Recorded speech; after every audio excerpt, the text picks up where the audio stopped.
Bien, alors donc j'ai l'application, donc je peux consulter la liste des tâches et je peux également envoyer une requête avec post donc, pour ajouter des tâches JWT2. Après, donc là, ça c'est le status code et après donc la tâche a été ajoutée. Bon, ça c'est l'application. Maintenant, il n'est pas encore sécurisé. Alors maintenant, on va essayer d'ajouter d'abord la configuration de base de Spring Sécurité pour sécuriser l'application. Alors pour personnaliser la configuration de Spring, ça on le sait déjà. Donc on va définir une classe qu'on va appeler Security Config.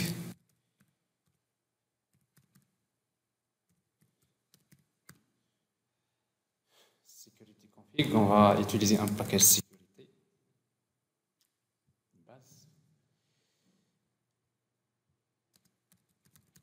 Donc, configurer, pour personnaliser la configuration de Spring, vous aurez besoin de créer une classe qui hérite de Security Configure Adapter. Spring Sécurité. Ah, c'est pas la bonne.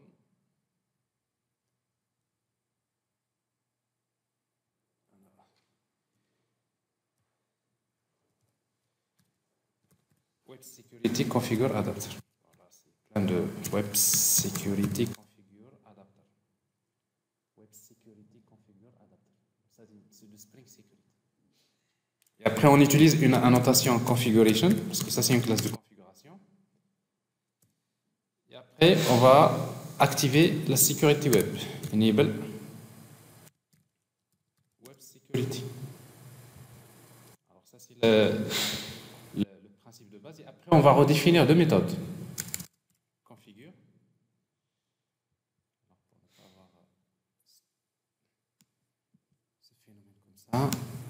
Alors, on va redéfinir deux méthodes. Configure, entre l'espace, qui reçoit un objet de type Authentication Manager Builder. Bon, ça, c'est pour. Donc, je vous rappelle que c'est ça la méthode qu'on utilise pour définir, pour montrer à Spring Sécurité comment il va chercher les utilisateurs et les rôles. Est-ce que c'est dans une base de données, etc. Donc, on va voir ça. La deuxième méthode, c'est toujours config. C'est la méthode dans laquelle vous avez HTTP sécurité comme paramètre. Bon, c'est ici qu'on va définir les droits d'accès. Telle route nécessite d'être authentifiée avec tel utilisateur. C'est également ici que nous allons décider d'ajouter des filtres ou pas, etc. Alors, dans un premier temps, je vais faire les choses pas à pas, si vous voulez. Donc, d'abord, si vous voulez faire quelque chose de plus simple déjà, on va utiliser authentication. Supposons, vous pouvez utiliser in-memory authentication. Ça, on l'a déjà vu, si vous vous rappelez, in-memory authentication. Si vous dites que les utilisateurs, bon, ils sont déjà connus, ils sont stockés en mémoire, et après vous dites with user, username, par exemple, j'ai un utilisateur qui s'appelle admin, avec un mot de passe, password 1, 2, 3, 4, 2, 3, 4. Et après qu'il y a un rôle,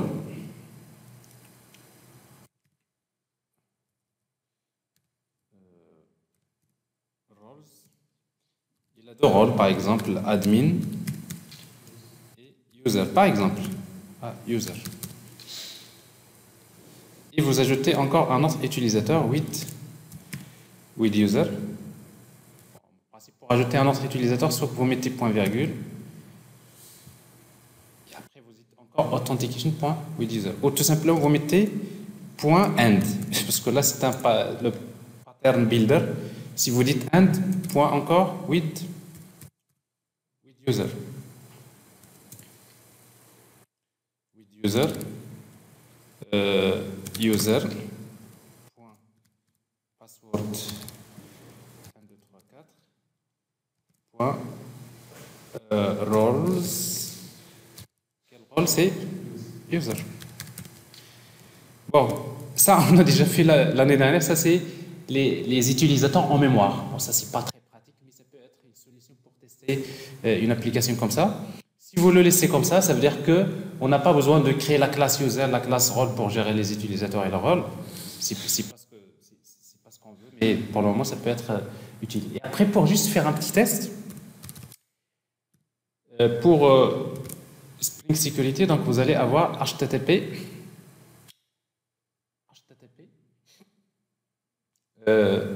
form login. Alors, pour le moment, je vais utiliser quelque chose qui fait déjà partie de Spring Security. Je vais utiliser un formulaire d'authentification qui est fourni par Spring. Et après, je vais lui dire http. Authorize request. Si vous dites any request authenticated, ça c'est une règle qui indique à Spring Security que toutes les ressources de l'application nécessitent une authentification. Alors c'est pas le cas ici parce que si vous voulez, bon, si on le laisse comme ça, qu'est-ce qui va se passer?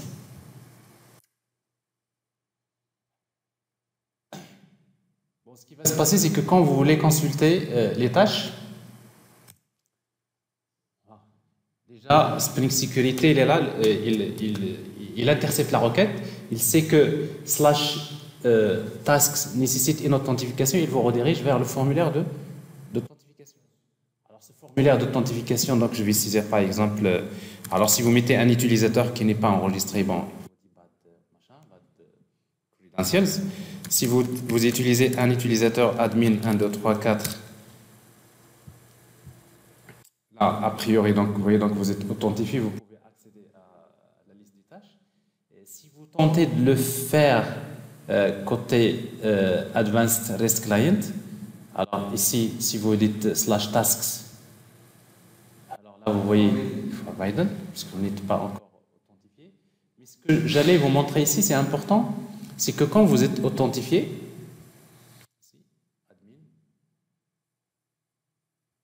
alors, en fait, ça, ces liens que vous voyez là, c'est parce que, en fait, nous avons Spring Data REST dans les dépendances.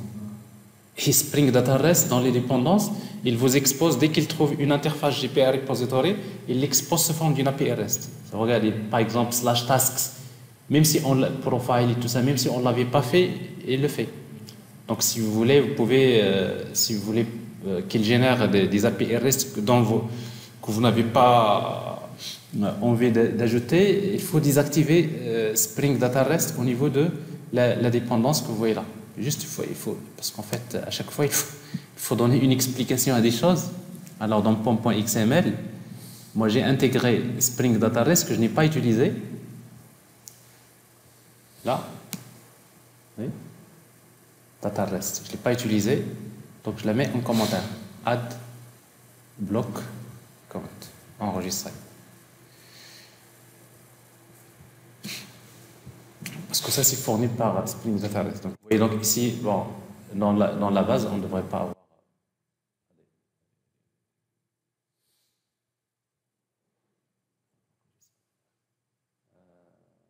Non. J'ai bien redémarré, non? Il faut que je redémarre. Parce que là, quand vous changez dans les dépendances, il faut redémarrer l'application. Ça, Spring, au démarrage, il ne va pas prendre en considération Spring Data REST. Bon, en principe, je ne devrais pas avoir ça. Voilà. Alors, l'authentification, si je suis authentifié, je suis là, il n'y a aucune ressource. Si je mets /tasks, là, j'ai des choses, n'est-ce pas? Mais maintenant, ce que je vais vous montrer, c'est dans l'authentification. Il y a deux éléments. Le premier, quand je me suis authentifié, je vais regarder un peu ce qui se passe dans les outils de développement. On en a parlé hier. Alors, dans les requêtes, qu'est-ce que vous voyez là? Donc, si je reviens ici, alors je vais effacer. Alors, je m'authentifie, hop. Qu'est-ce que je vois là? Je vois donc l'action login que je vais ici. J'ai là, n'est-ce pas? Alors, la réponse, parce que ça c'est localhost, donc il n'a pas trouvé ça, mais ce que je voulais vous montrer, c'est ça, c'est dans application, dans les cookies, regardez les cookies. Alors, Spring Security, par défaut, il utilise l'authentification basée sur les sessions. Donc il m'a envoyé donc un cookie qui s'appelle JSession ID. Et dans le ID de la session, c'est ça. Ben, il dit que donc il est dans les cookies, n'est-ce pas?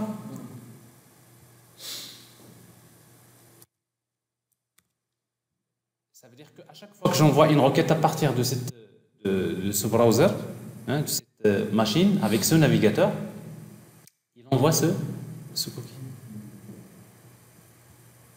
Alors maintenant, je suis dans une autre application, parce que ça, ce n'est plus le même, ce n'est plus le même browser, n'est-ce pas? Je veux accéder avec get à ça. Alors là, j'accède à la liste des tâches. Alors j'ai bien de 100. Alors en fait, Advanced REST Client, c'est une extension de Google Chrome. C'est bon? Advanced REST Client, je corrige ce que je viens de dire tout à l'heure, c'est une extension de Google Chrome.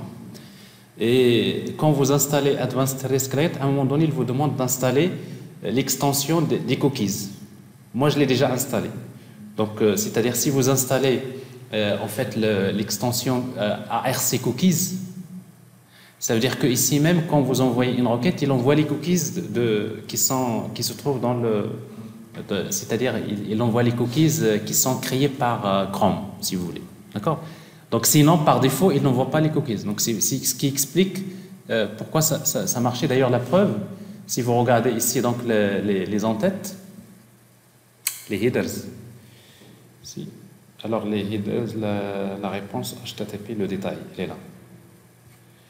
Regardez les en-têtes que j'ai envoyées. Mais dans les en-têtes, qu'est-ce que j'ai envoyé? J'ai envoyé cookie. Vous voyez donc le cookie qui a été généré, donc il est envoyé. Il dit que donc c'est pour cela que ça marchait. Alors maintenant, si je veux ajouter une tâche, post, mais regardez bien, je vais ajouter avec get, c'est passé. Avec post, je vais ajouter une tâche. Il n'a pas accepté. Mais regardez il y a un message qu'il me fournit. Code not verified. C'est SRF. En fait, par défaut, Spring Security, j'ai parlé déjà Cross-Site Request Forgery. J'avais déjà parlé de cette attaque. Alors, Spring Security, par défaut, il génère le Synchronized Token, qui est le SRF Token. Ça veut dire quoi? Si vous envoyez une requête avec POST, ou bien avec PUT, ou bien avec DELETE, si vous n'envoyez pas le CSRF qui a été... c'est-à-dire si vous envoyez une requête à partir d'une application, à partir d'une page qui n'est pas fournie par le Spring lui-même, par votre application, ben, il considère que ça c'est une attaque de type Cross-Site Request Forgery. N'est-ce pas? Alors, la même chose ici, si vous voulez faire l'authentification, si vous voulez faire l'authentification avec login, moi je veux m'authentifier à partir de là. J'envoie post, mais ici, donc, comme par défaut Spring, il n'utilise pas de JSON par défaut, il utilise le format application x3w URL encoded. Et après, je vais envoyer je vais envoyer les paramètres. Quels sont les paramètres? Je vais envoyer username. C'est quoi sa valeur? C'est admin. Et je vais ajouter également un autre paramètre.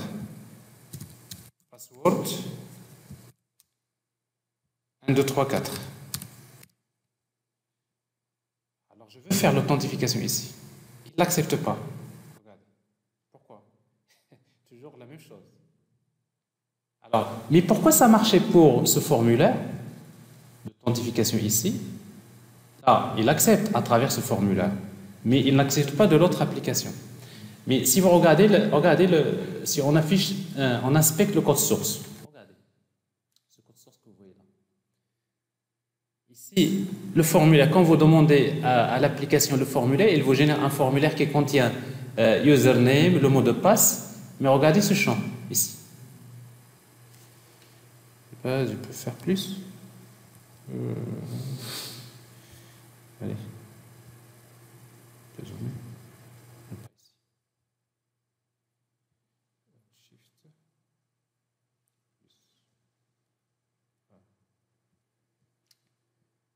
Regardez, qu'est-ce que j'ai ici? J'ai mon formulaire, le formulaire qui est dans le formulaire d'authentification. Qu'est-ce qu'il y a? Il y a username, input type égale text username. Il y a input type, password, mais également il y a input name égale csrf hidden. Ça veut dire que quand je lui demande le formulaire, il m'envoie dans le formulaire un champ caché qui contient le synchronized token. Et lui, donc ça veut dire que si vous lui envoyez une requête à partir de là, vous envoyez également ce token. Et du coup, donc pour lui, ce n'est pas une attaque de type cross-site request forgery. Donc c'est pour cela ici, ça marche. Il authentifie bien. Là, je peux. D'ailleurs, vous voyez ici donc l'authentification. Ici, c'est OK. Alors ici donc, je suis authentifié. Task small, là, il n'y a pas de problème. Mais ici, pourquoi je vous montre là? Parce que même dans votre application Spring, plutôt la partie front-end, quand vous travaillez avec une application mobile ou bien avec Angular, ce n'est pas la partie back-end qui vaut dans le formulaire. Donc ça veut dire que dans votre formulaire, il n'y a pas de token CSRF. Et du coup, donc, si vous gardez la configuration par défaut de Spring, tout simplement, il va refuser les requêtes qui viennent de type notamment post, put, delete, qui viennent des autres applications. Parce que pour lui, donc, par défaut, il génère un synchronized token. Vous avez compris? Alors maintenant, si vous voulez, la première des choses qu'il faut faire, c'est de désactiver ce synchronized token. Parce qu'après, on va passer vers JWT. Et quand on va utiliser JSON Web Token, donc ce synchronized token, il faut le désactiver. Parce que là, on est en train de créer une API REST, alors que la partie front-end, ça peut être la partie mobile ou une autre application web. Et du coup, donc, on n'est pas dans cette situation. Et à la fin, quand on va utiliser c'est-à-dire le générateur de synchronized token, notamment pour créer une parade contre les attaques de type cross-site request forgery, donc j'en ai déjà parlé hier, donc on va voir ce qu'on va faire. Alors comment désactiver? Donc c'est pour cela que dans la configuration de Spring, ici, dans un premier temps, si vous utilisez une authentification qui est basée sur JSON Web Token, c'est une authentification de type stateless. N'est-ce pas? Et du coup, donc, on ne va pas utiliser les sessions. Et du coup, donc, dans un premier temps, on va utiliser http://csrf.disabled. Ça, vous le trouverez souvent dans la config. Alors, si vous dites disabled, vous dites Spring Security, ce n'est plus la peine de générer ce synchronized token. D'abord, il faut le désactiver. J'enregistre.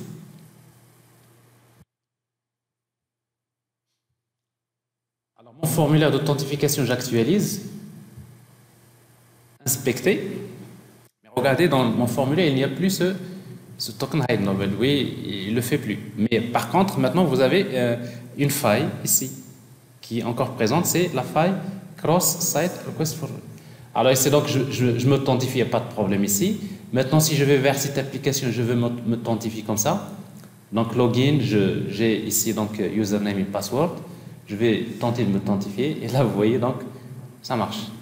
En fait, qu'est-ce que vous avez ici? 302. Vous n'avez pas de 200. Pourquoi? Parce que quand vous êtes authentifié, il fait une redirection.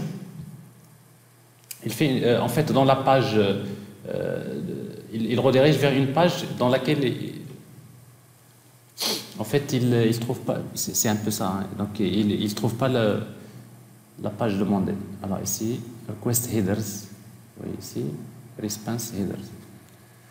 Alors, qu'est-ce que je vois? Oui, donc il fait, c'est une redirection vers quoi? Location, vers la page introuvable. Enfin, alors, regardez, 7 cookies. 7 cookies. C'est-à-dire que quand vous êtes authentifié, le serveur vous a envoyé, il demande au client d'enregistrer le cookie tel, mais regardez, HTTP only. J'en ai déjà parlé hier. Ça veut dire que ce cookie-là, on ne peut pas le lire avec JavaScript. Déjà, pour les attaques de type cross-site scripting, quand vous avez du JavaScript dans la machine du client, il ne peut pas lire ce cookie. Donc, pourquoi? Parce qu'il est en mode HTTP only. Bon, ça, par défaut, donc il est fait comme ça. Mais de toute façon, jusqu'à présent, on est toujours dans l'utilisation l'utilisation de quoi? Des sessions, n'est-ce pas?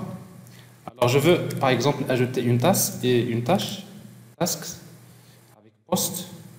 Alors, cette fois-ci, donc, je devrais envoyer les données en format avec content type C application JSON. Alors, dans ce cas-là, donc, le contenu ici.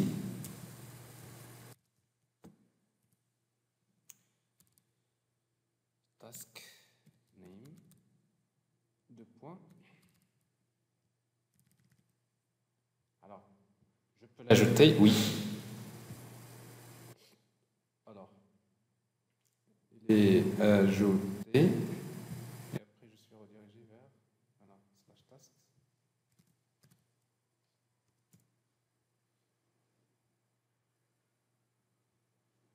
Non, il n'est pas ajouté, il y a quelque chose qui manque. Ici, alors, task name, application JSON,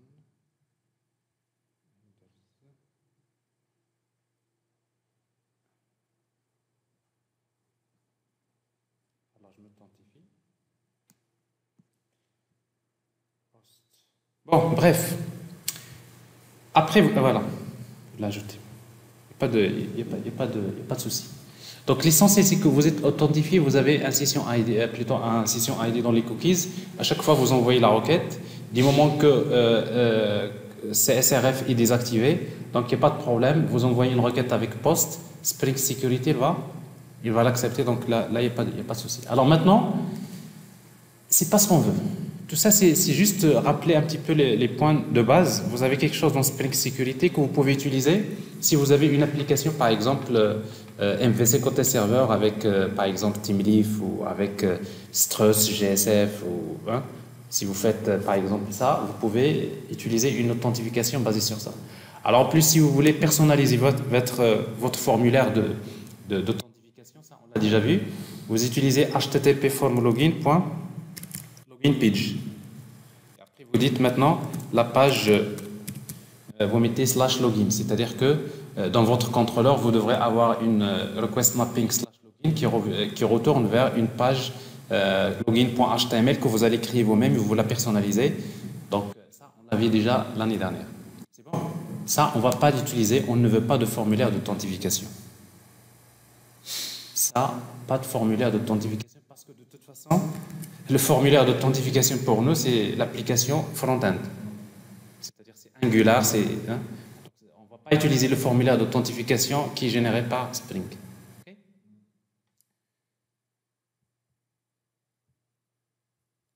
Bon, ça, ici, juste pour regarder un peu de code de login page pour le moment. Bon, ça. De toute façon, il est mis en commentaire.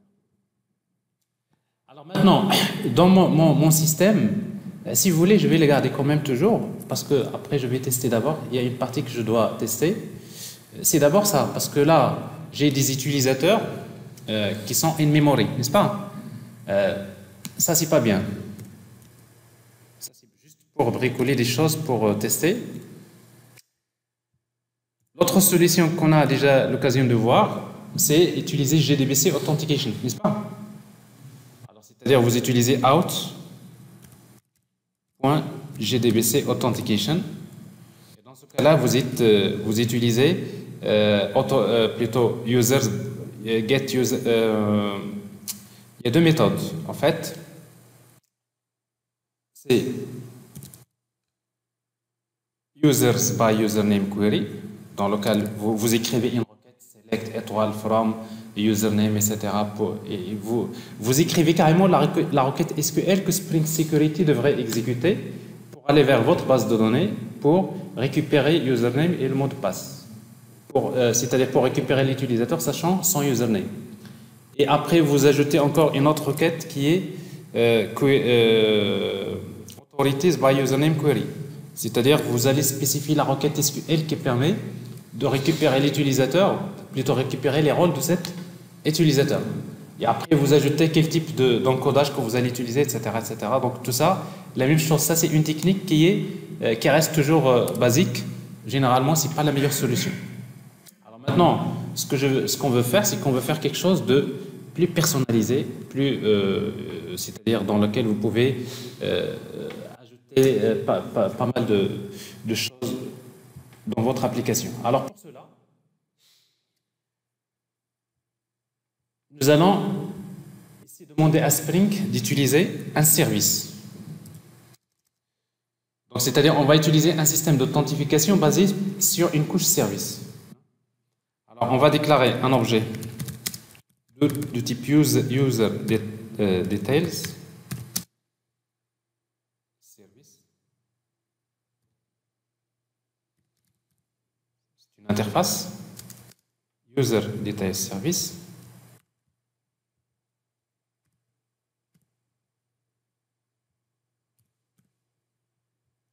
Et vous utilisez AutoWired.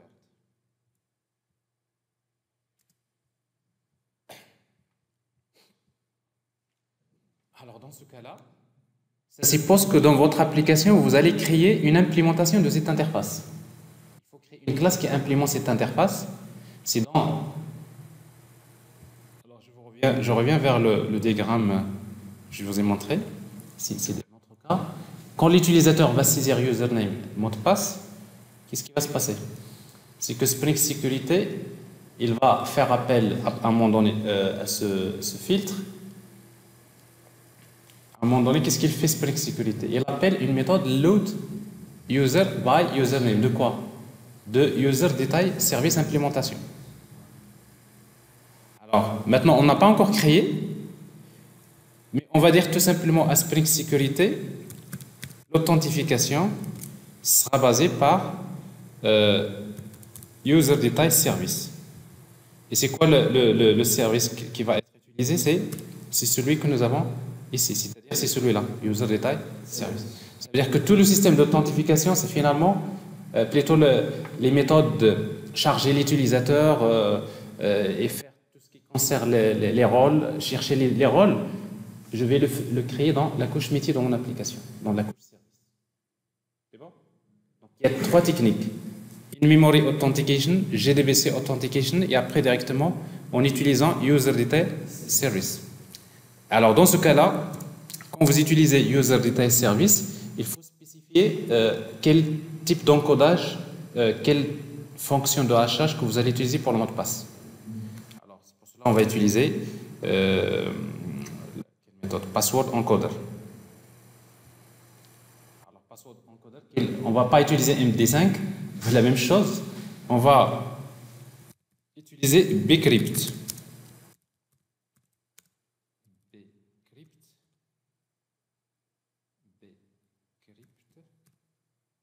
Password encoder.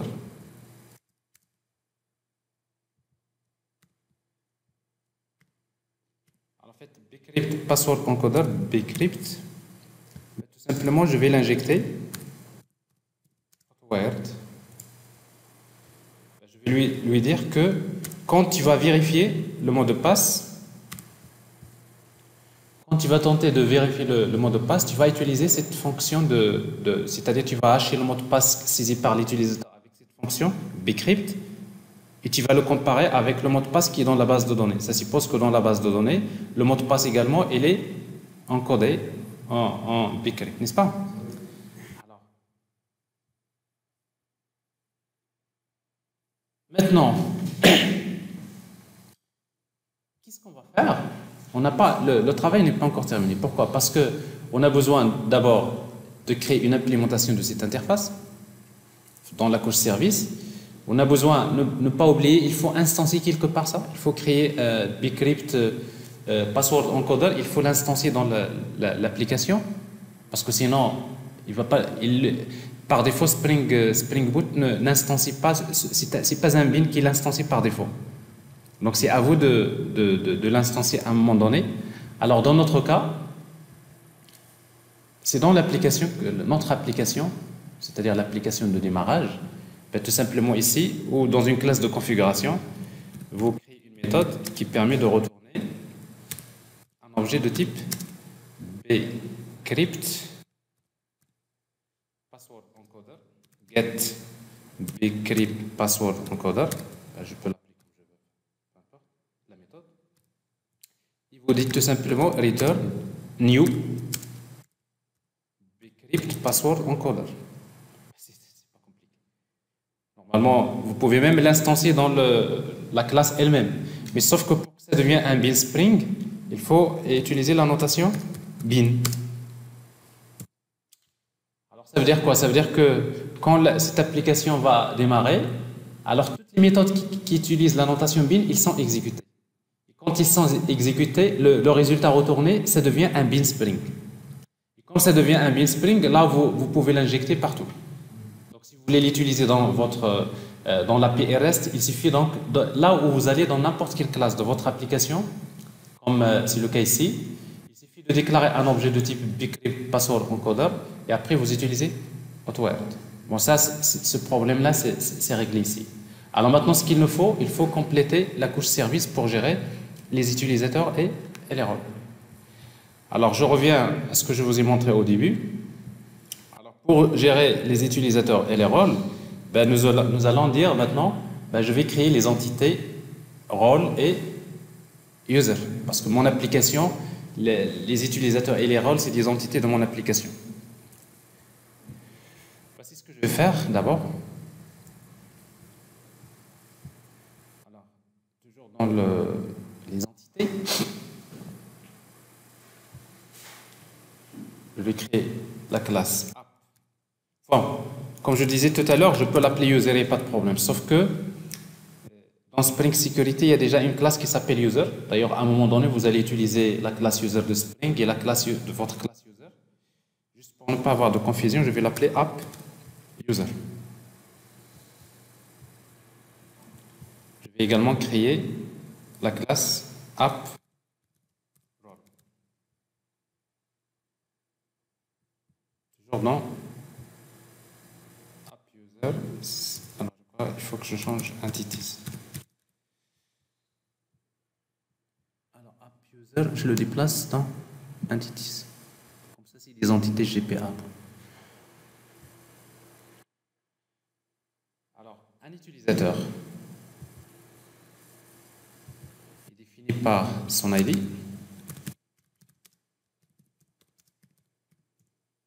par username,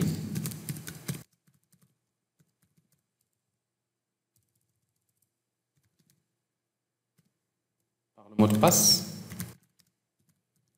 password. Et après, un utilisateur peut avoir plusieurs rôles.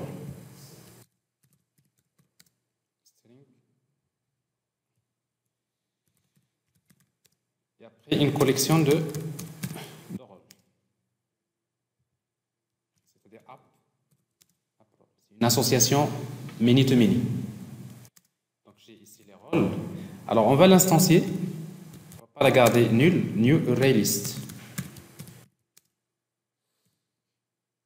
Pourquoi? Parce que ici, donc, je vais utiliser...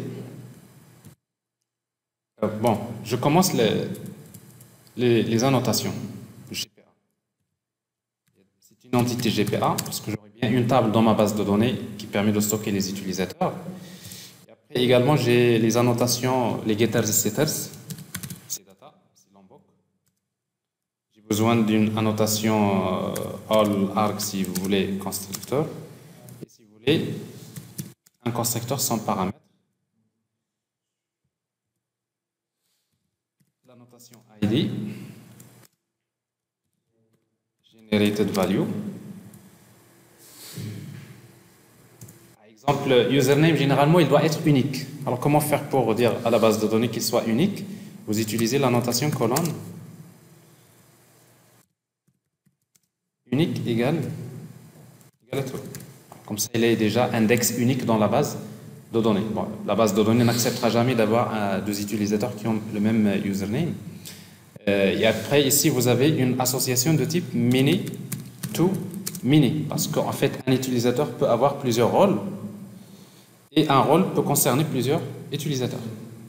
Alors, comme dans mon application, je l'ai expliqué tout à l'heure, à chaque fois que je vais charger un utilisateur, j'ai besoin de charger ces rôles. Donc, je vais utiliser ici fetch égale. Alors, au lieu d'utiliser par défaut lazy, je vais utiliser eager. Alors, eager, ça veut dire qu'à chaque fois que je charge l'utilisateur, automatiquement, il va charger ces rôles. C'est réglé? Parfait. Alors, je complète le rôle.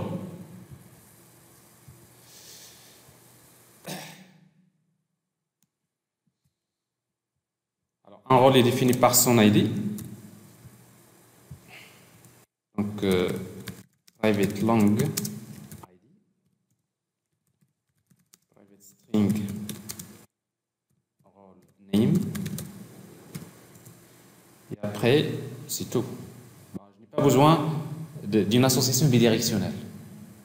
Parce que je n'ai pas besoin, pour un rôle, savoir tous les utilisateurs qui ont le rôle. Bon, ça, c'est pas un intérêt qui sort assez rapidement dans mon application. Et du coup, donc, je vais utiliser donc, entité, GPA, la même chose, donc les getters et setters, c'est data, un constructeur sans paramètres et un constructeur avec paramètres.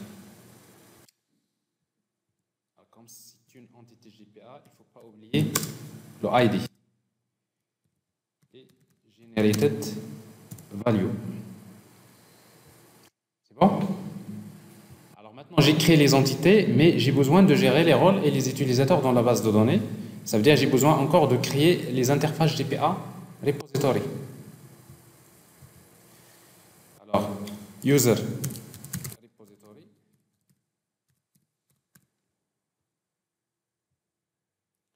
Alors, pour user repository, donc c'est extend GPA repository. Alors, l'entité s'appelle AppUser. Et le ID de AppUser, c'est long. Mais là, on a besoin juste d'ajouter une méthode supplémentaire. C'est find, une méthode qui permet de retourner l'utilisateur AppUser. La méthode, je vais l'appeler find by username. Qu'est-ce que je vais lui donner comme paramètre? Username. Cette méthode-là, elle va me permettre de chercher l'utilisateur sachant username. Spring Security, on aura besoin à un moment donné, dans la couche service.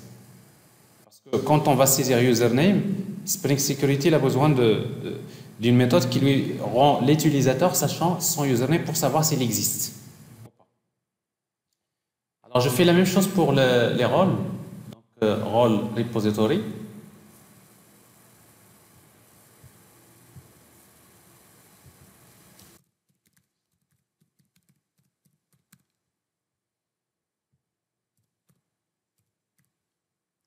Repository.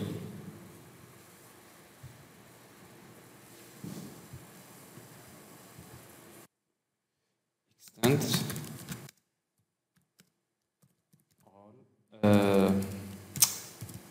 Vous suivez? Repository. Alors, c'est app. L'entité c'est app role. Le ID c'est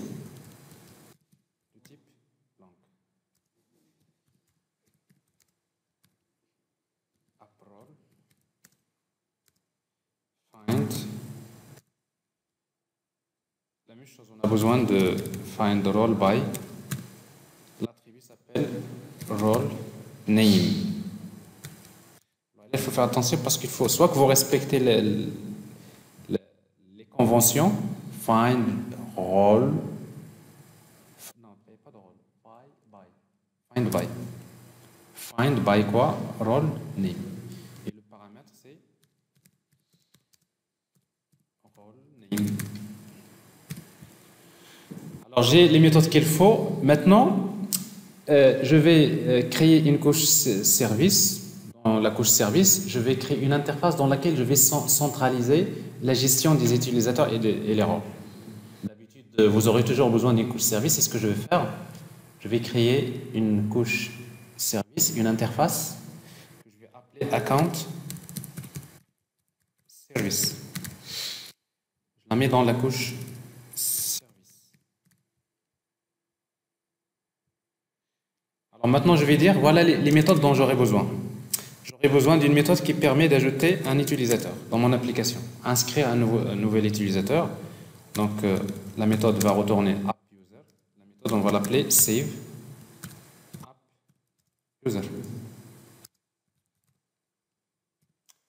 J'aurai besoin d'une méthode qui permet d'ajouter un rôle. Je peux toujours ajouter des rôles. SaveRole. Et là, on va l'appeler SaveUser. AppRole.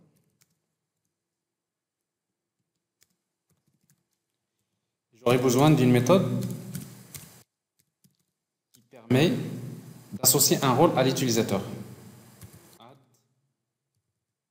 je peux la déclarer de devoid. Add role to user. Bon, je peux l'appeler comme je veux. Associer un utilisateur. Alors dans ce cas-là, qu'est-ce qu'on va lui donner? Username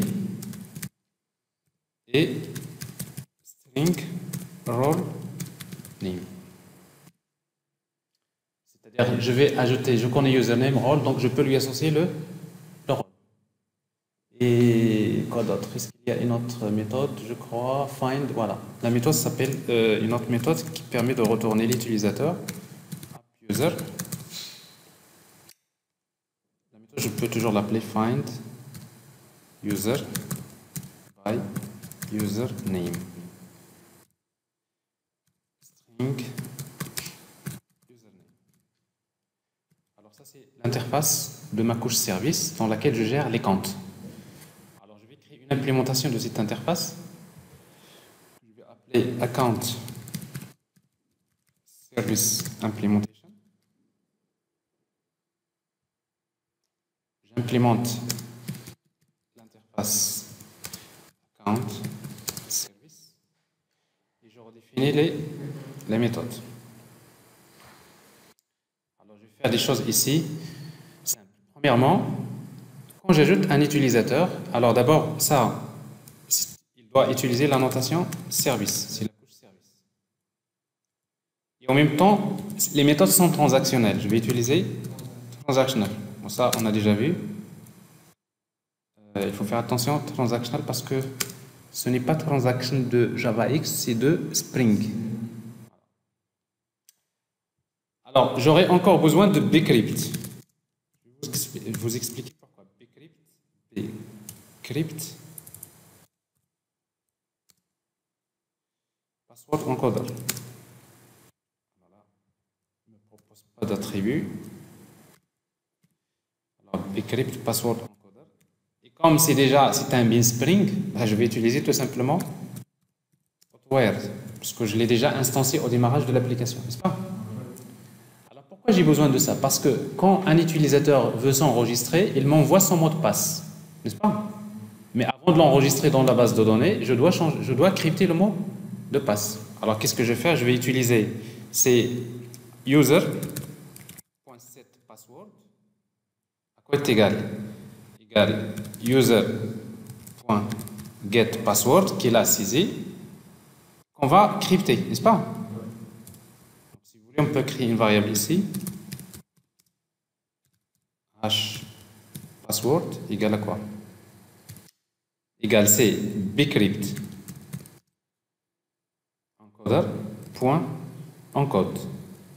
Qu'est-ce qu'on va encoder? On va encoder user.getPassword, c'est-à-dire le mot de passe qui a été saisi par l'utilisateur, on va l'encoder, n'est-ce pas? C'est-à-dire pour s'enregistrer, on va crypter le mot de passe au niveau de la base de données, ou l'encoder. Et après, je vais utiliser à quoi est égal user.setPassword, c'est hpw, password.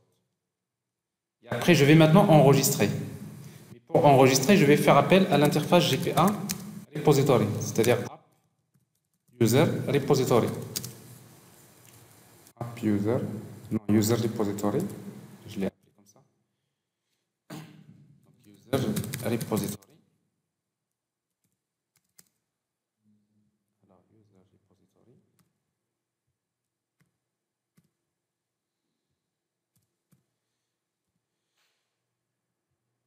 Vous suivez? Hotwire. La même chose, j'aurai besoin des rôles. va dire role repository.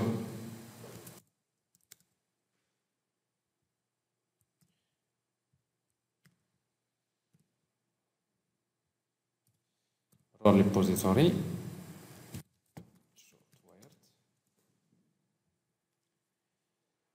Alors maintenant je vais tout simplement faire ça. Return quoi? C'est user repository.save. J'enregistre l'utilisateur user. Alors ici pour ajouter le rôle, donc c'est role repository.save. Presque la méthode ne fait pas grand chose, n'est-ce pas? Mais pour ajouter un rôle à l'utilisateur, je vais d'abord récupérer le rôle. Je vais le chercher dans la base de données. Ça suppose que ça existe. C'est role repository.find by role name. Là, je l'ai utilisé ici, n'est-ce pas? C'est pour cela que je l'ai déclaré. J'ai encore besoin de user, charger l'utilisateur à partir de la base de données.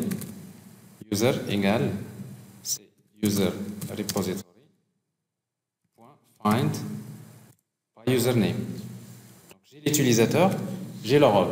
Après, je vais ajouter à l'utilisateur, donc user.getRoles.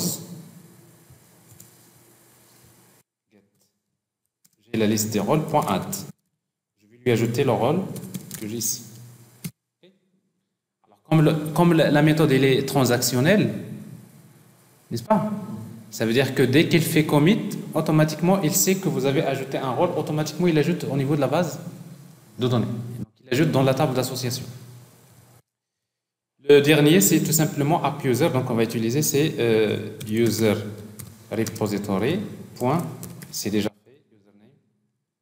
Vous voyez, donc, pratiquement, cette classe-là, c'est juste une manière un petit peu de centraliser l'essentiel de la gestion des utilisateurs. Il se peut que vous aurez besoin de d'autres méthodes, mais généralement, ça tourne autour de ça.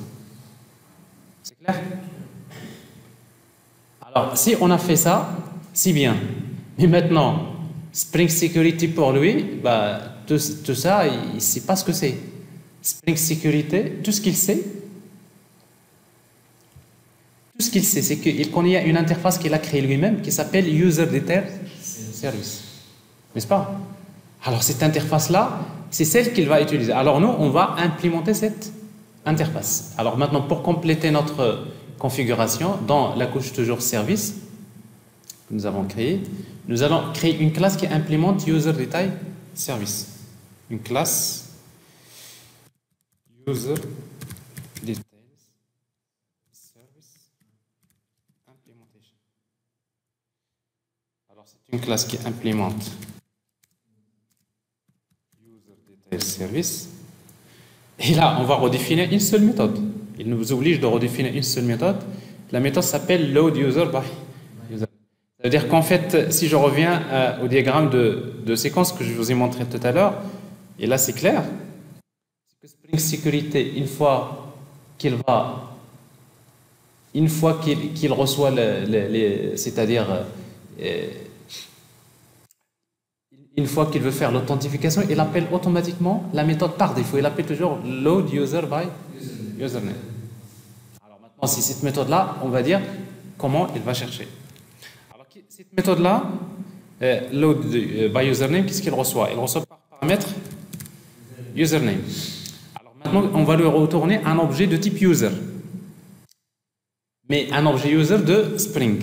Ça s'appelle d'ailleurs, c'est un objet qui implémente c'est un objet d'une classe. C'est très fort, ta sonnerie.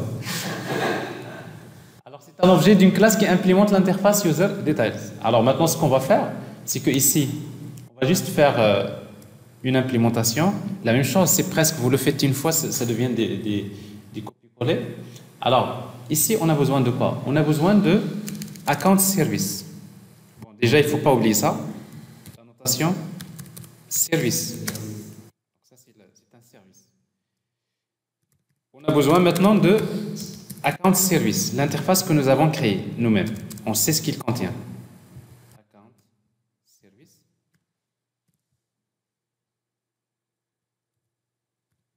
l'injecter avec AutoWire. Alors maintenant, ici, je connais username, j'ai besoin de l'utilisateur. Donc je vais utiliser app_user. Quand Spring demande à cette classe, cherche-moi l'utilisateur, cette classe elle-même, il va demander à account service, donne-moi l'utilisateur.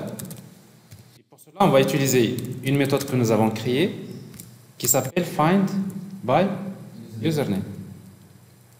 Et après, on va juste faire un test. Si il est nul, parce que si l'utilisateur n'existe pas, il va retourner nul.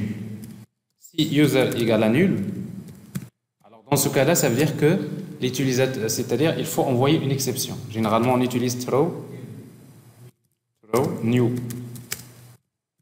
Il y a une exception qui s'appelle user not found exception, qui est dans Spring Security. Alors qu'on va utiliser ici.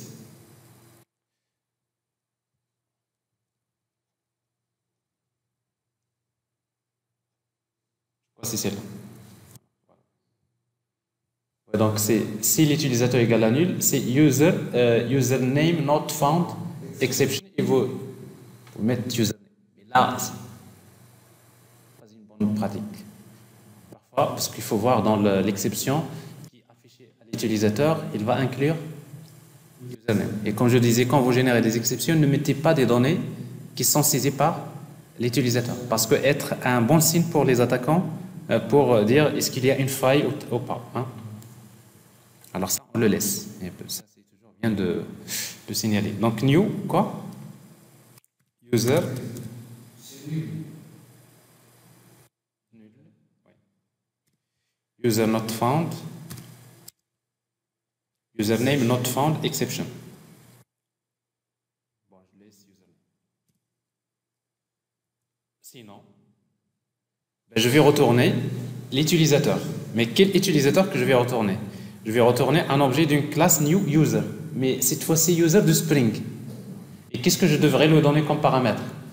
Je devrais lui donner le username, le mot de passe, n'est-ce pas? Que je vais récupérer à partir de cet utilisateur que j'ai moi. Mais il faut que je lui donne les autorités, les rôles. Sauf que les rôles pour Spring Sécurité, les rôles d'un utilisateur, c'est des objets qui sont de quel type? C'est une collection de type Granted Authority. La même chose, il faut adapter maintenant les choses. Ça veut dire qu'on va créer une collection de type New Array List de Granted Authority. Je vais parcourir les rôles de cet utilisateur et chaque rôle de mon utilisateur, je vais l'ajouter dans la liste des autorités avec un objet de type New Simple Granted Authority. Et après, je lui donne le nom du rôle.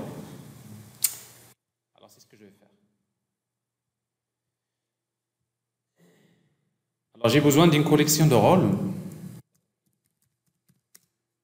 Collection de type Granted Authority.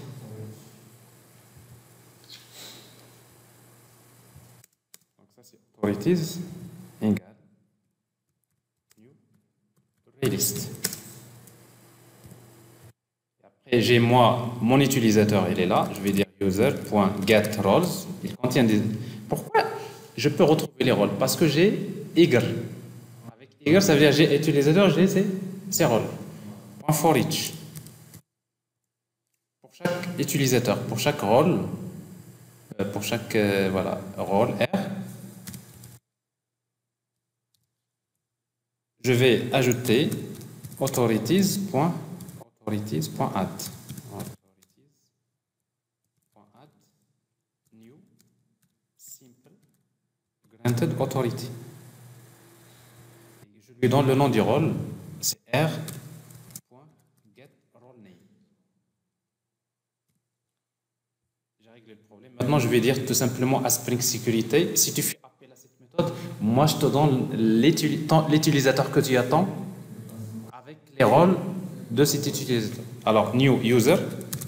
Alors, cette fois-ci, là, il faut chercher user de Spring. Alors, il y a plein de users. Vous voyez, donc Spring Security. Alors, il y a même ça, user Spring Security Framework, il y a Spring Security, il y a boot Security Core, user details, je crois que c'est celui-là.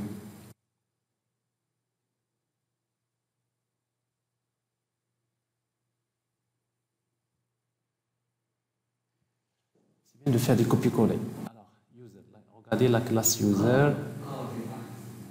User, c'est ça. C'est donc c'est security core user details. New user. Donc c'est celui-là. Core user details. Et maintenant, c'est quoi username? C'est ce user que j'ai déjà chargé à partir de ma base de données. C'est mon objet, point get username. C'est quoi le mot de passe? C'est mon user, point get password. Normalement, password ici, il est encodé parce que je l'ai récupéré à partir de la base de données. Et après, c'est quoi les rôles? C'est la liste des autorités. Authorities. Parfait. Alors, j'ai créé maintenant, je viens de basculer ma configuration au début, on a utilisé une memory authentication, mais maintenant, c'est une authentification basée sur user detail service. Alors, on va vérifier si ça marche avant de passer à la partie JSON Web Token. Tout ça, jusque-là, il n'y a pas de JSON Web Token.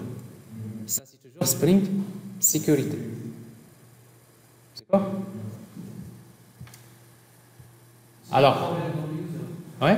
Alors maintenant, on va juste ajouter des utilisateurs, oui?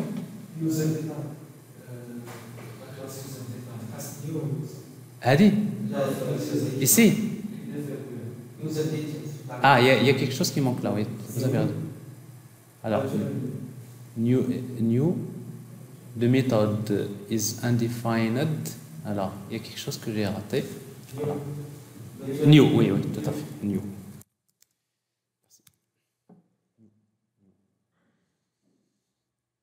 Alors, ce que je vais faire, je vais juste ajouter au démarrage de l'application des utilisateurs et des rôles. Donc, mon application, elle est là. Alors, au démarrage de l'application, je vais supposer que j'ai l'interface account service. Account service avec hotwire. Tout simplement ici, donc je vais ajouter des utilisateurs. Donc c'est account service.add user, save user, save user, new user. Je lui donne username, c'est admin. Mot de passe, c'est 1, 2, 3. Il ne faut pas oublier que il y a après le ID, parce que là j'ai un constructeur avec tous les paramètres, je dois mettre ici nul, et les rôles également je dois mettre nul. Malgré ça, ah, ce n'est pas user en plus, c'est app user.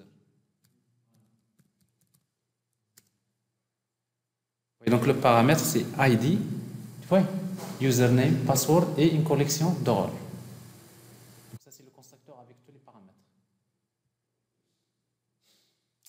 Alors ici, donc, j'ai mis 1, 2, 3, 4, n'est-ce pas? Mais la méthode SaveUser fait un bcrypt. Avant qu'il voit vers la base de données, la méthode de SaveUser que j'ai créée, Account User Implémentation, elle fait ça, n'est-ce pas? C'est ça le rôle de mon service pour garantir que toujours, quand je passe par le service, tout est fait. Je vais ajouter un autre utilisateur, User. 1, 2, 3, 4. Je vais ajouter des rôles. Account service.add role to user. Alors, admin, l'utilisateur admin, je vais lui donner le rôle. Ah, il faut que j'enregistre d'abord les rôles. Account service.save role. New role. C'est rôle app role. Le ID c'est nul, là il est automatique, et après le rôle lui-même c'est, je vais créer un rôle que je vais appeler admin majuscule. Et je crée un rôle user. Après je vais carrément créer un service qui fait ça, une API REST qui permet d'ajouter des utilisateurs et des rôles, etc. Account Alors, je vais ajouter un utilisateur admin. L'utilisateur admin, je vais lui associer le rôle admin. Et je vais lui ajouter également le rôle user. Par exemple, un utilisateur, je peux lui donner plusieurs rôles. Et l'utilisateur user, je vais lui donner le rôle user. Okay. Alors, comme ça, au démarrage de l'application, j'ai quelque chose. Alors maintenant, si mon système marche bien, si je veux m'authentifier, j'ai toujours le formulaire d'authentification basique. Alors si ici j'ai un utilisateur qui n'existe pas, ça passe pas. C'est un admin authentifié, ça marche bien. Alors maintenant, je suis passé vers User Detail Service. Je vais utiliser l'utilisateur user. 1, 2, 3, 4. Ça passe. Alors ça passe parce qu'il a le droit de faire ça. Ok. Alors maintenant, si vous voulez, on va quand même séparer. Si c'est un user, c'est un admin, il a le droit d'ajouter. Mais si c'est un user, il n'a pas le droit. Donc je vais changer quelque chose ici, dans la configuration de Spring Security.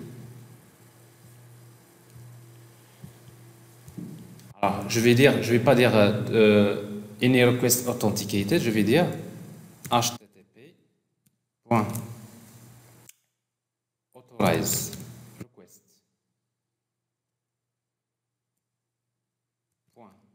and matchers. Alors, je vais utiliser http méthode. Je vais matcher par la méthode d'abord. http méthode.post vers /tasks /. Alors, ça, et après, je vais dire as authority. C'est quoi l'autorité? Admin. Je viens d'ajouter ici une règle. Je suis en train de dire à Spring Security, si une requête est envoyée avec post vers /tasks, pour moi, post, ça veut dire ajouter.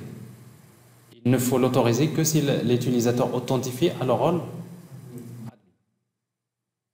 C'est bon? Alors, on va vérifier. Mais après, sinon, toutes les autres nécessitent une authentification.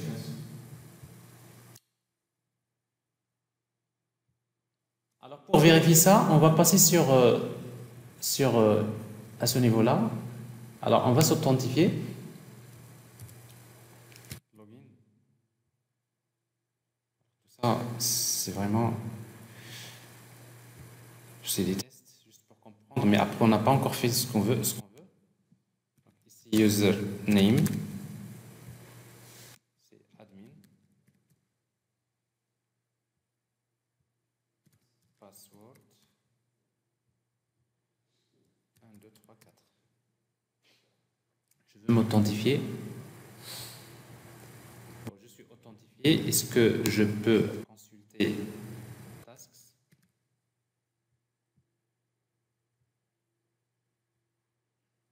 Pas de problème. Ah, c'est pas bon. Parce que là, il m'envoie le formulaire d'authentification. Si j'ai 200, il me renvoie le formulaire de... Alors, c'est quoi ça? Tasks. Alors, je crois que...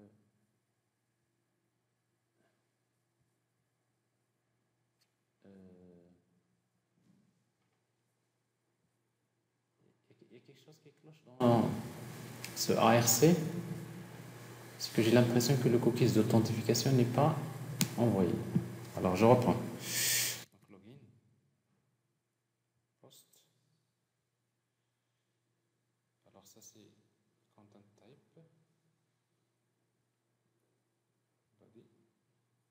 Username admin 1, 2, 3, 4. Pourquoi j'ai ça? Pourquoi j'ai not found? Qu'est-ce qu'il y a not found? Oui, je dois autoriser le login, tout à fait. Alors, faites l'action login elle-même. Alors, je vais utiliser encore ici http.authorize request point int matchers. Et après les opérations qu'il faut libérer en tout cas, donc il y a slash login bon slash. Il y a également, après par la suite on va ajouter une opération qui s'appelle register, qui permet d'enregistrer un nouveau utilisateur. Alors quand l'utilisateur veut accéder à ça, à ces opérations là, ça ne nécessite pas une authentification. C'est logique. Parce que quand vous avez une partie front-end de l'application mobile ou web, il a le formulaire. Quand il va saisir username, il veut s'authentifier. Alors si cette action elle-même nécessite une authentification, ben, ça ne marchera jamais.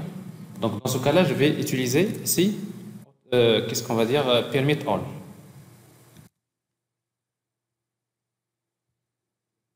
Alors pour ces actions-là, tu les permets. Pour les autres, tu vas interdire. Alors quand un utilisateur veut s'enregistrer, donc je vais l'autoriser. Alors ici, donc je vais m'authentifier avec ici, request headers, le cookie a été bien envoyé. Login, username, password.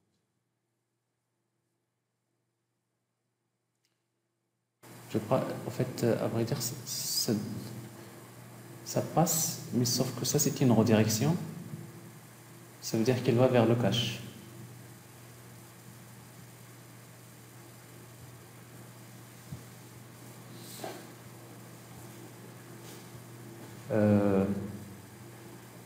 Bon, je passe ici. Là, je ne peux pas vérifier en tout cas ici. Alors, je vais m'authentifier en tant qu'admin. /users / plutôt tasks. Logiquement là. Ici, je vais ajouter des tâches, tasks.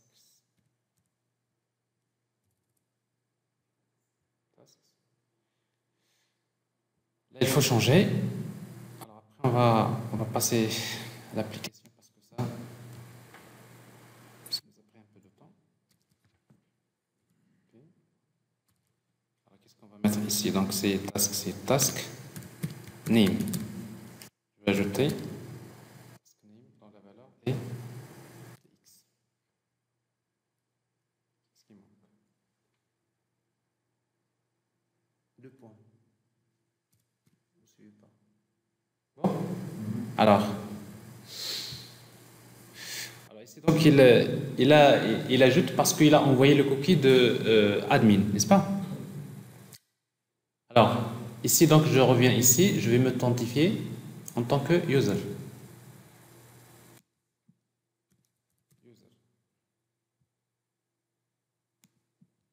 2, 3, 4. Je suis authentifié. Alors ici donc je peux consulter. Pas de problème. Alors je vais ajouter. Regardez. Parce qu'en fait, si vous voulez, Advanced REST Client, il utilise les cookies qui sont générés par Google Chrome. C'est bon? C'est-à-dire on s'authentifie sur Google Chrome et on vérifie est-ce qu'on a le droit d'accéder ou pas. Parce que c'est juste une extension de Google Chrome. OK? Ça veut dire ici, si je suis authentifié en tant que user, je peux consulter la liste, mais je n'ai pas le droit. Vous avez ici Access Denied. Donc, vous voyez donc le code, c'est 403. Jusqu'à présent, je n'ai pas encore personnalisé les exceptions, je les laisse. C'est bon? Alors, on a pratiquement fait le tour de la partie Spring Sécurité, parce qu'avec ça, déjà, vous pouvez, si vous avez une application basée sur les sessions, vous pouvez rester là, c'est tout. Après, vous pouvez dire, voilà, j'autorise pas, et je fais ce que je veux. Alors maintenant, il faut qu'on ajoute la partie de... maintenant, on va passer à la partie JSON Web Token. Après. Alors, est-ce qu'on n'a pas oublié des choses ici, juste avant d'arrêter cette partie-là? Alors, oui, juste un petit détail, je crois. Voilà, petit détail. Alors, juste avant de prendre la pause, avant de faire ça, donc j'ai besoin, quand même, dans la couche service, dans la couche web, j'ai besoin d'une API qui permet de gérer les utilisateurs, n'est-ce pas? Donc, une classe que je vais appeler user rest ou bien account rest controller. Account rest controller. C'est un contrôleur. Rest controller.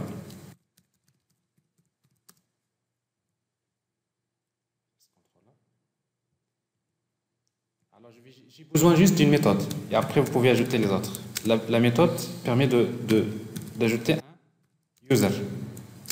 Je vais l'appeler register. Qu'est-ce que je vais lui donner comme paramètre?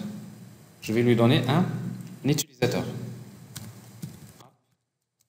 User. Après on va voir, il faut lui donner plus que ça. Alors j'ai besoin d'utiliser account service. Account service. Et après, j'ai besoin de faire hotwired. Alors, pour ajouter l'utilisateur ici, alors, bon, si je veux faire quelque chose d'assez rapide, plus simple, qu'est-ce que je vais faire? Je vais utiliser return account service.save directement user, n'est-ce pas? Je vais utiliser, pour accéder à ça, je vais utiliser post mapping. Cette fois-ci, je vais utiliser slash. Alors, est-ce que j'ai besoin de m'authentifier pour s'enregistrer? Non. Pourquoi? Parce que ici, dans les règles de sécurité, j'ai dit que slash register permet all. Alors ça veut dire que l'enregistrement, il est ouvert. Alors ici, on va juste tester l'enregistrement. Alors pour cela, donc, je vais utiliser ici slash register. Alors on est bien d'accord parce que si je veux accéder, je ne suis pas authentifié. Hein, n'est-ce pas? Ça veut dire que je ne suis pas authentifié. Est-ce que je peux ajouter un utilisateur on va voir. Alors qu'est-ce que je vais ajouter? Plutôt username. Username, c'est pas comme ça. Name. Alors, met, virgule. Password. Deux points. 1, 2, 3, 4. C'est. Alors, 500. Il y a une erreur interne. Ça veut dire qu'il y a une exception qui est générée côté. Laquelle? Alors ici, vous voyez, donc il y a une erreur interne, il faut chercher une exception. Alors je crois que voilà, nul pointer exception.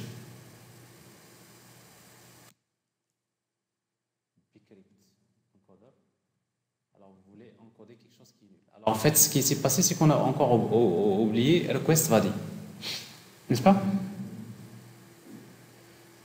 Account rest service.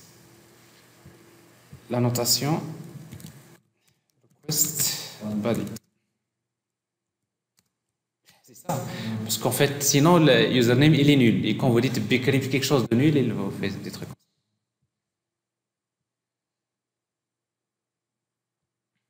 vais effacer ces messages.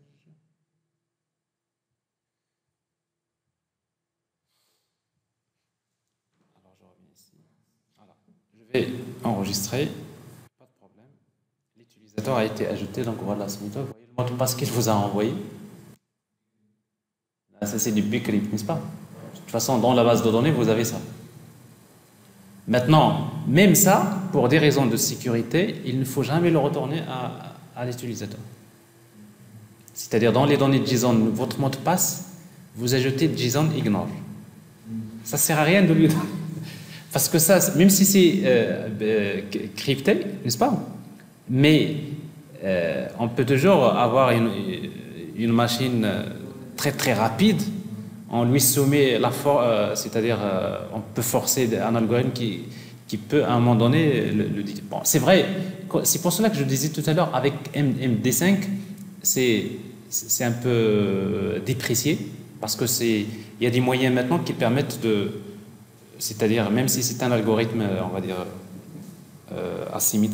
asymétrique, mais si vous avez un ensemble de machines qui sont très puissantes, vous pouvez faire tourner ça en quelques jours, et après vous pouvez décoder la chose.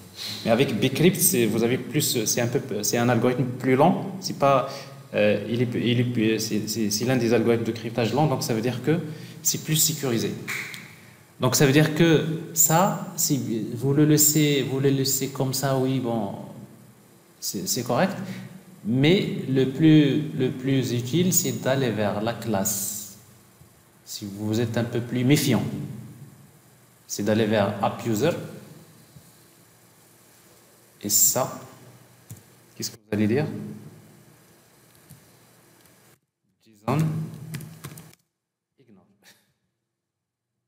N'est-ce pas? Oui. De toute façon, quand vous serialisez en JSON, mais là, si vous dites JSON ignore, ça veut dire quand on va le récupérer, il l'ignore également.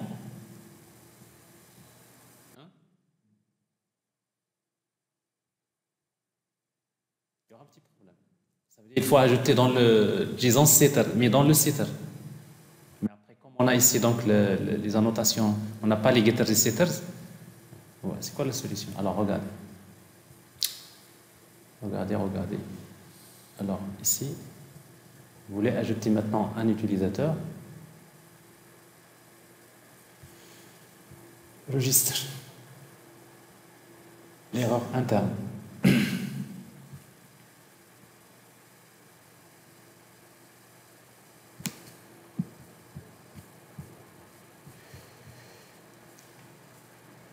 Nul. Le mot de passe, il est nul. Quand vous dites JSON ignore, même si vous l'envoyez avec JSON ignore, il l'ignore même dans la désérialisation. N'est-ce pas? Ça veut dire quoi? Bon, ça veut dire, normalement, dans le setter, vous utilisez JSON setter. Alors cette partie-là, je vais l'ignorer pour le moment, parce que c'est pas assez grave.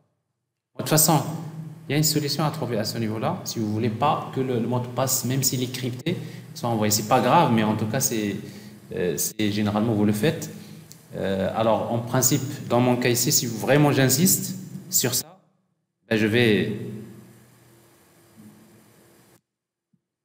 générer 7 les getters et setters.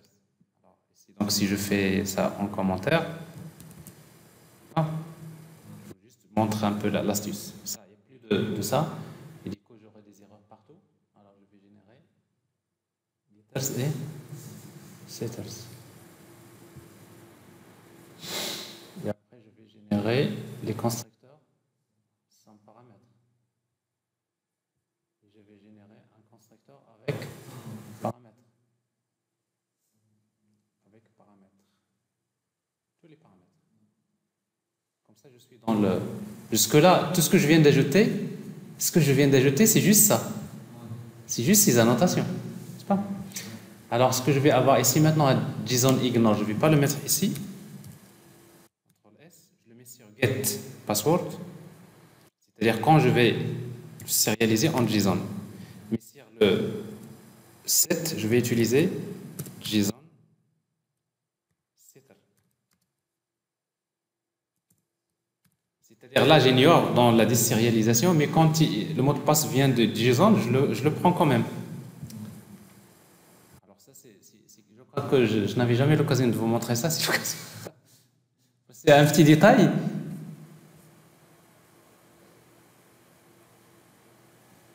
Alors l'intérêt, c'est que je vais enregistrer un utilisateur. J'ai besoin d'envoyer le mot de passe, d'utiliser le mot de passe. Il est bien enregistré, mais regardez, quand il me retourne l'user, il n'y a pas de password. Parce qu'il est dans la sérialisation. De toute façon, l'utilisateur n'a pas besoin que je lui envoie le mot de passe. Donc ça, si vous voulez, c'est la meilleure solution si vous voulez garder ça. Mais en réalité, l'enregistrement, c'est pas ce qu'on veut. Pourquoi? Parce que pour s'enregistrer, dans notre application, on a besoin de confirmer le mot de passe. N'est-ce pas? Pour enregistrer un utilisateur, les interfaces, ils sont où?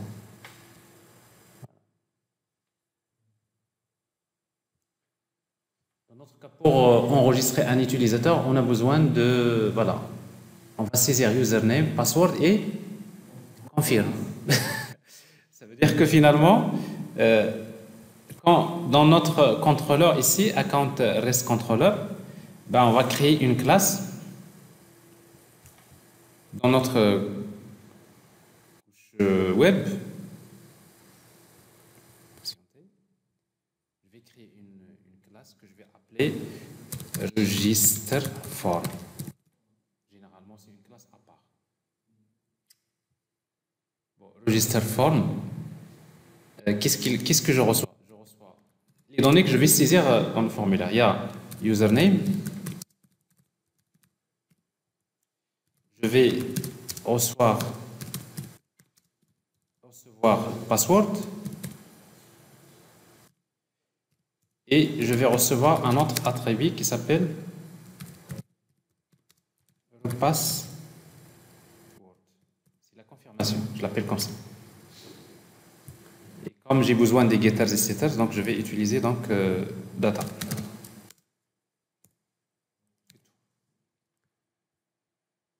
Alors maintenant, au niveau de account rest controller, ce que je reçois, ce n'est plus app user.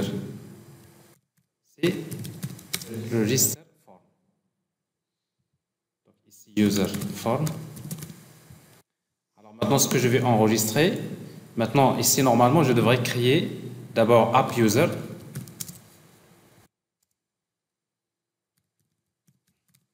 Égale new app user. Et qu'est-ce que je lui donne comme ID? C'est nul. Username, je sais ce que c'est. C'est, comment il s'appelle ça? User. C'est userform.getUsername. Userform.getPassword. Et les rôles, je ne les connais pas, n'est-ce pas?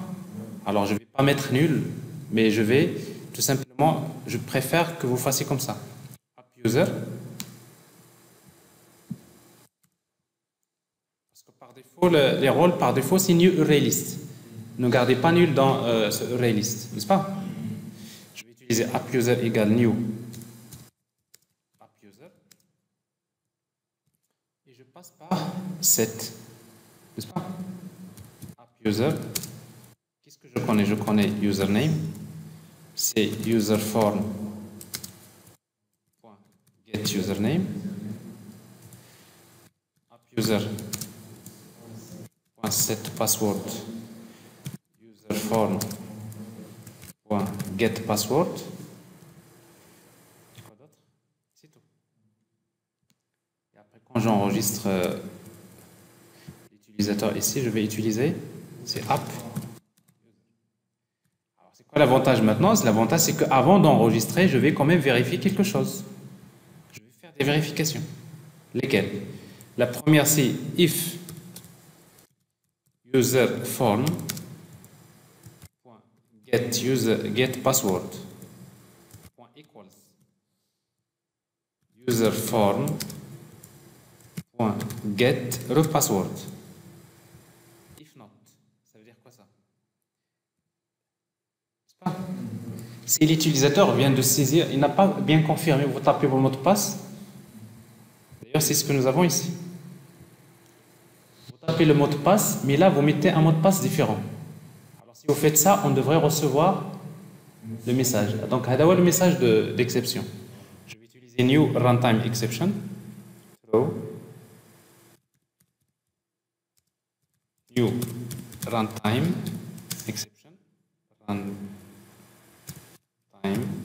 exception, une exception non surveillée. Alors, you must confirm your password. You must confirm your password. Ça, c'est le message. Il y a un autre cas. Si l'utilisateur saisit un username qui existe déjà, n'est-ce pas? Il va lui dire cet utilisateur existe déjà.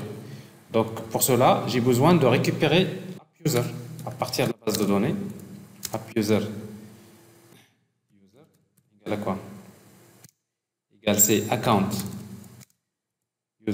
service.find by username. C'est quoi username? C'est userform.get username. Alors, dans ce cas-là, je vais lui dire if user est différent de nul. N'est-ce pas? Différent de nul, ça veut dire que cet utilisateur existe déjà. Alors dans ce cas-là, je vais encore générer une exception. L'exception, c'est que this user already exist. Sinon, je fais ça. Ok? Alors, ça c'est on va dire l'opération d'enregistrement de l'utilisateur. On va la tester et on va s'arrêter pour le moment. Alors ici donc maintenant pour faire un register, donc j'ai besoin d'envoyer un autre paramètre qui est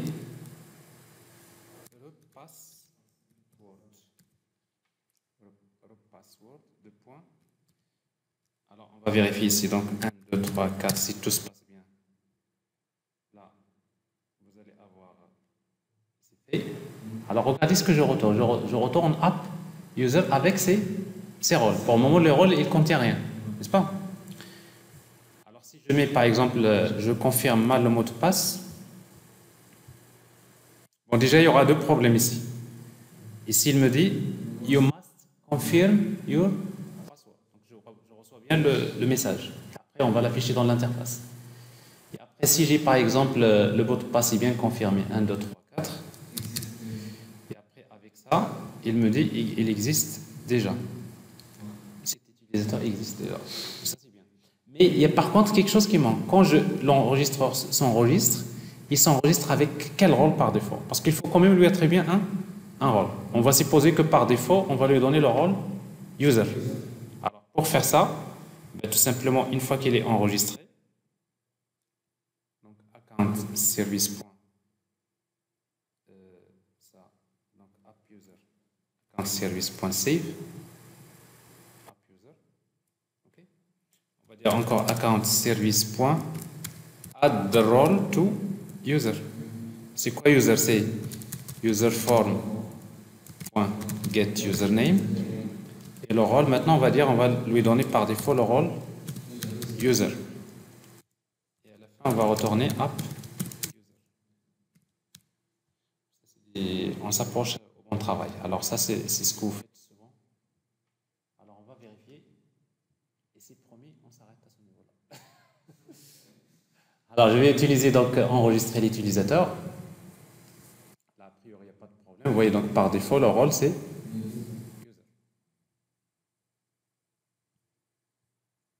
Alors après, bon, si le mot de passe n'est mal confirmé, donc vous aurez une exception. Elle est là. You must confirm. Et après, l'autre test à faire, c'est si l'utilisateur existe déjà. Il vous dit cet utilisateur existe déjà. Parfait. Alors il reste qu'à générer notre fameux token JWT et après, par la suite, la partie front-end. Il reste quand même une partie.